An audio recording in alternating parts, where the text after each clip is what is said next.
This is the itel Super 26 Ultra. That's what they're calling it now. But we all know what they are doing. We all know. So itel decided to double down on their last flagship device, the S25 Ultra. This time they are particular about calling it the Super 26 Ultra, probably because they don't want to be ridiculed for copying Samsung's naming system.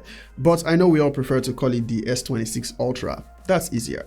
So let's get a few things straight before diving into this review. Now, the Super 26 Ultra may look premium thanks to its design and build quality, but it falls in the budget phone category.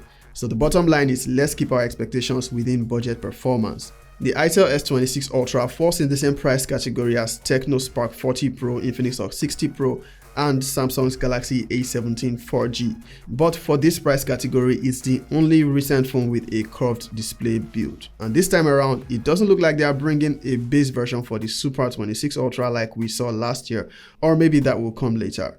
So that's the preview of the S26 Ultra. Now let's get started.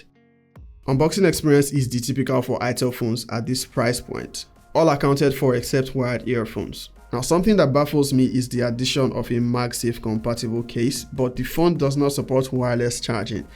I guess it's still useful to hold on to a magnetic power bank while connected with a cable. Now, for those who got this early on pre-order, itel offered it with a DIY case which uses NFC and allows you to use a custom wallpaper on the case. It's a nice addition for customization, but in my opinion, it makes the phone bulky. The transparent one does a better job of showing off its design while still keeping it slim. Speaking of design, while you might say they blatantly copied Samsung, an argument can be made that Samsung no longer makes curved display phones. But we definitely cannot deny the camera arrangement.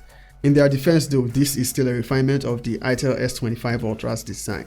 Great to see they didn't stray far from it. That ring light from the S25 Ultra is gone though, but I think they should have kept it because they didn't really change the camera specifications. The Super 26 Ultra is a phone that I'll say doesn't really look its price, and when you look at curved display offerings from Tecno and Infinix, they cost about 50k more than this. But the specs mostly match, and the only thing that makes the S26 Ultra not go head to head with them is its processor, Unisoc. It is more of perception in my opinion, but we'll get to that part soon. Also, a sub to the channel will be super. So itel did something interesting this time around, offering trading option for the S26 Ultra, up to 60% resale value for the next 6 months if you want to swap. It will be interesting to see how that goes because that's not common with brands in this region. If there's anyone who has successfully taken advantage of this, do let us know in the comments. The color options for the Super 26 Ultra are more vibrant than the last generation. I'm yet to see the third option, but I think the blue looks the best. For build quality, it has tough Gorilla Glass 7i on the display. The frame and the back is made of plastic but feels great on the hands. I also like the idea of a different accent color for the power button, which is textured. The fingerprint scanner is positioned on the display and it works just fine. itel has maintained a mono speaker setup here, probably a cost-cutting measure, but it sounds loud and decent. Plus, I know a certain big brand that is still using mono speaker even at way higher price points. The IP rating is upgraded to IP65 for dust and splash resistance. We get the infrared blaster, which is likely placed in one of the camera rings at the back. Still useful for controlling your electronic devices. On the display side of things, you can see the obvious curved AMOLED, which looks and feels great to use. It is sharp with high refresh rate of 144Hz according to the spec sheet, but from my test and the available setting option, the max refresh rate is 120Hz, which is still very much up to standard. I'm not sure why we don't get 144Hz option in the settings. While most apps don't support that high, it makes sense to have it here if the device actually supports it. Something itel might want to look into. Now, I'll still point out that mine is a review unit, so there's a good chance the official retail unit has the 144Hz option. Still on refresh rate, if you watched my review of the S25 Ultra, I complained about inconsistencies. The refresh rate only working at 120Hz in the settings applications and then 60Hz everywhere else. Thankfully, we do not have that here. The refresh rate adapts between 60, 90 and 120 across the device where necessary, giving you smooth operation for the most part. That said, the display is vibrant, bright, and it gets credit for being the most affordable curved display phone in its category. On software, it is Android 15 and itel OS 15.1.2. The experience is typical itel OS, but this time we see improvements, especially in AI features. In the itel AI section of the settings, you will find features like document assist, call assistant, recording summary, and a lot more. Circle to search is not exempt. You might also notice they've revamped their voice assistant from Ivana. It is now called Solar, or maybe we should call it Shola. That said, it's still as intelligent and has DeepSeek integration. There's a couple of bloatware apps which is no surprise for these price points, and you can expect ad notifications from the pre-installed apps. You can disable these by uninstalling the apps or blocking notifications access. It is also not lacking in multitasking features. You got pop-up and split screen. All in all, the software experience offers the most you can find for any itel phone, and on par with most similarly priced phones for the most part. Now, itel boasts of 6 years fluency. Sadly, that does not translate to 6 years of software updates. I can't find the information for how many, but if I'm to guess, I'd say 2 at most.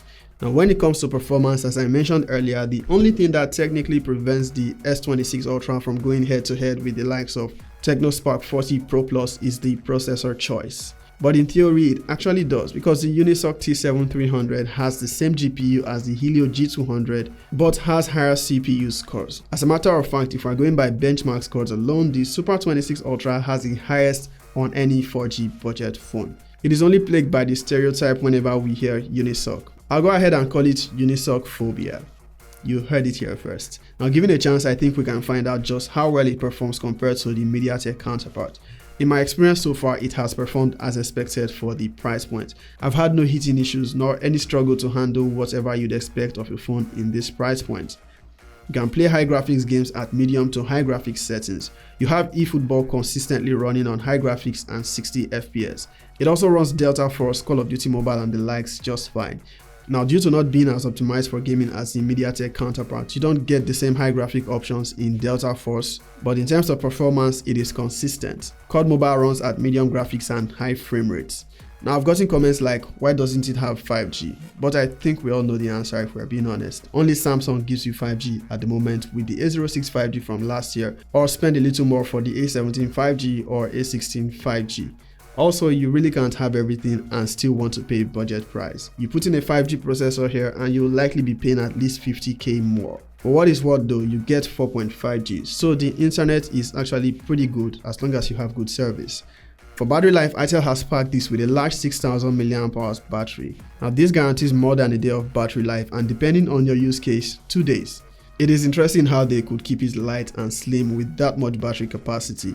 It is not stated if it's a silicon carbon battery, but that might be the case. A bummer though is the fact that we have just 18 watts charging. That's the lowest charging speed for this price point. You can argue the battery is large, so you might only need to charge at night, but I'd say it's more comforting to know that if I want a quick boost during the day, I won't have to wait so long. 45 watts would have been great, but I guess trade-offs. You can't have it all.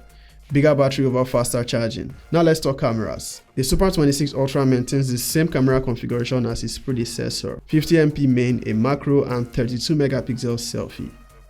It surprisingly takes good photos when the lighting is ideal. The colors are vibrant, HDR processing is solid, there is good detail on subjects and also good background blur on close enough subjects without using portrait mode. The selfie camera is also impressive on detail, but sometimes there is no consistency with contrast. But you don't need too many shots to get good results as long as you have the right lighting. If I'm to summarize the itel Super 26 Ultra, I'd say it's a solid one from itel and a good enough upgrade from the S25 Ultra. It's easily one of the best looking phones for its price. It got good display, good battery life and great build quality. Also great that they are offering trade-in deals. Now, what could have made this much better is faster charging and an SD card slot. I guess that's all there is to ask for without sounding greedy for features since it's still a budget phone. With that said, this is my review of the itel Super 26 Ultra. I'll catch you in the next one, and don't forget to subscribe. Peace out.